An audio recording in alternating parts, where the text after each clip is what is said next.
జనవరి 20న blue ఫౌంటైన్లో జరిగిన league మ్యాచ్లో 84 పరుగుల తేడాతో బంగ్లాదేశ్ను భారత్ చిత్తుగా ఓడించింది.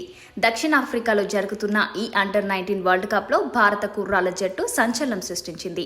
252 పరుగుల లక్ష్య ఛేదనకు బరిలో దిగిన బంగ్లాదేశ్ను 45.5 ఓవర్లలో 167 పరుగులకే కుప్పకూల్చింది. భారత బౌలర్లలో సౌమి పాండే 4 వికెట్లతో రాణించాడు.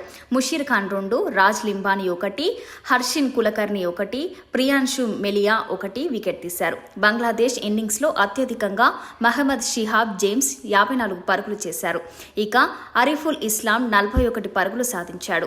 అంతకుముందు టాస్ ఓడి మొదట బ్యాటింగ్ చేసిన భారత్ నిర్ణీత 50 ఓవర్లలో 7 వికెట్లకు 251 పరుగులు చేసింది.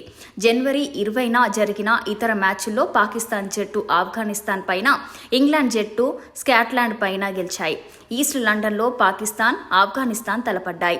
ఈ మ్యాచ్లో మొదట బ్యాటింగ్ చేసిన పాక్ 50 ఓవర్లలో 9 వికెట్లకు 284 పరుగులు చేసింది. ఓపెనర్ షాజైబ్ ఖాన్ సెంచరీ కొట్టాడు. అనంతరం భారీ లక్ష్య ఛేదనలో ఆఫ్ఘనిస్తాన్ 103 పరుగులకే ఆలౌట్ అయింది. మరో మ్యాచ్లో ఇంగ్లాండ్, స్కాట్లాండ్ ఆడాయి.